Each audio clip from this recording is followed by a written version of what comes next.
नमस्कार दोस्तों। रिसेंटली भारत ने 400 डिफेंस ड्रोन के सौदे को रद्द कर दिया और इसकी मुख्य वजह थी कि इन ड्रोन्स में चाइनीज इलेक्ट्रॉनिक्स कंपोनेंट्स का इस्तेमाल हो रहा था।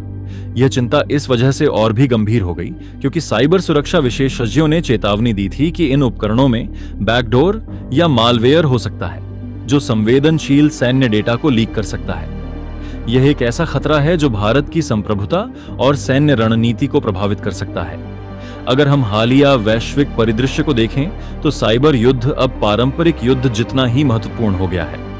बड़ी शक्तियां अब सिर्फ मिसाइलों या टैंकों से नहीं लड़ती, बल्कि साइबर हमलों के माध्यम से अपने विरोधियों को कमजोर करने की रणनीति अपनाती हैं। उदाहरण के लिए हाल ही में इजराइल द्वारा लेबनान में पेजर हमला किया गया, जो एक हाईटेक साइबर हमला था जिसमें संचार उपकरणों को ही बम में बदल दिया गया।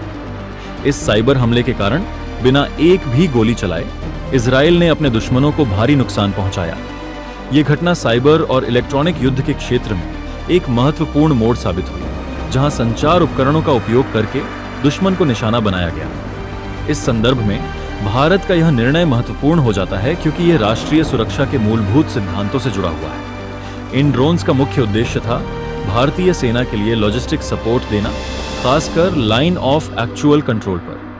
लेकिन अगर इन ड्रोन्स के जरिए चीन को हमारी सैन्य गतिविधियों की जानकारी मिलती तो यह एक बड़ा खतरा साबित हो सकता था। चीनी कंपनियों द्वारा बनाए गए इलेक्ट्रॉनिक्स उपकरणों में स्पाईवेयर या ट्रोजन हॉर्स जैसे साइबर खतरों की संभावना रहती है। कई रिपोर्ट्स के अनुसार चीनी टेक कंपनियां अपनी सरकार से जुड़ी होती हैं और उनके द्वारा बनाए गए उपकरणों का उपयोग खुफिया जानकारी इकट्ठा करने के लिए किया जा सकता है। भारत में कई निजी कंपनियां भी चीनी कंपोनेंट्स का उपयोग कर रही थीं, जिससे यह मुद्दा और भी गंभीर हो गया। यह केवल सरकारी रक्षा उपकरणों तक सीमित नहीं था, बल्कि संपूर्ण रक्षा आपूर्ति श्रृंखला पर सवाल खड़े कर रहा था। यदि इन ड्रोन्स के माध्यम से हमारी सेना की रणनीतियों और मूवमेंट्स का डेटा लीक होता तो चीन को हमारी रणनीतिक स्थिति की पूरी जानकारी मिल सकती थी। अब सवाल उठता है कि भारत को इस समस्या से कैसे निपटना चाहिए।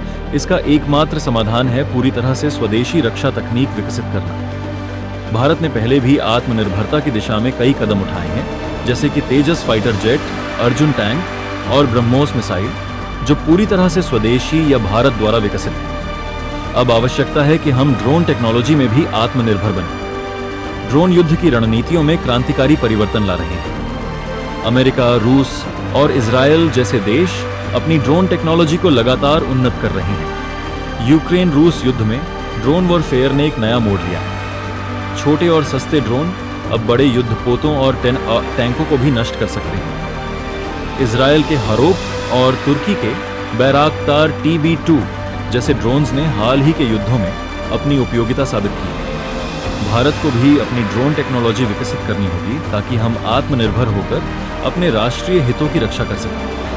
सरकार ने मेक इन इंडिया और आत्मनिर्भर भारत अभियानों के तहत कई रक्षा परियोजनाओं को बढ़ावा दिया है। हाल ही में भारतीय कंपनियां स्वदेशी ड्रोन विकसित करने में तेजी ला रही हैं। DRDO भी स्वदेशी ड्रोन्स पर काम कर रहा है, लेकिन अभी भी हमें लंबा रास्ता तय करना है। भारतीय रक्षा क्षेत्र को पूरी तरह से आत्मनिर्भर बनाने के लिए कुछ महत्वपूर्ण कदम उठाने होंगे। सबसे पहले सरकार को यह सुनिश्चित करना होगा कि सभी रक्षा उपकरणों में इस्तेमाल होने वाले इलेक्ट्रॉनिक कंपोनेंट्स भारत में ही निर्मित हों। दूसरा, निजी और सरकारी स्तर पर रिसर्च एंड डेवलपमेंट को बढ़ावा देना होगा ताकि हम नवीनतम टेक्नोलॉजी में आत्मनिर्भर बन सकें। इसके अलावा साइबर सुरक्षा को लेकर भी सख्त नीतियां अपनाने की आवश्यकता है। हमें यह समझना होगा कि युद्ध केवल सीमा पर ही नहीं लड़ा जाता, बल्कि डिजिटल स्पेस में भी इसका बड़ा प्रभाव होता है। अगर हमारे रक्षा उपकरणों में सेंध लगती है तो यह हमारी पूरी सुरक्षा नीति को कमजोर कर सकता है। भारत को इस चुनौती का सामना करने के लिए अपनी साइबर सुरक्षा रणनीति को और मजबूत करना होगा। अमेरिका और यूरोपीय देश पहले ही अपने रक्षा उपकरणों के लिए नो चाइनीज कंपोनेंट्स की नीति अपना चुके हैं। भारत को भी इसी दिशा में कदम बढ़ाने की जरूरत है। इसके साथ ही सरकार को भारतीय स्टार्टअप्स और कंपनियों को प्रोत्साहित करना चाहिए ताकि वे उच्च गुणवत्ता वाले पूरी तरह से स्वदेशी ड्रोन विकसित कर सकें। यह कदम भारत के रक्षा क्षेत्र में एक नई दिशा तय करेगा और यह सुनिश्चित करेगा कि भविष्य में हमारी सैन्य ताकत पूरी तरह से स्वदेशी तकनीक पर आधारित हो। इससे न केवल हमारी सुरक्षा मजबूत होगी, बल्कि हमारी अर्थव्यवस्था और रक्षा उद्योग को भी मजबूती मिलेगी। अगर आपको यह वीडियो पसंद आया हो तो इसे लाइक करें, शेयर करें और हमारे चैनल को सब्सक्राइब करें।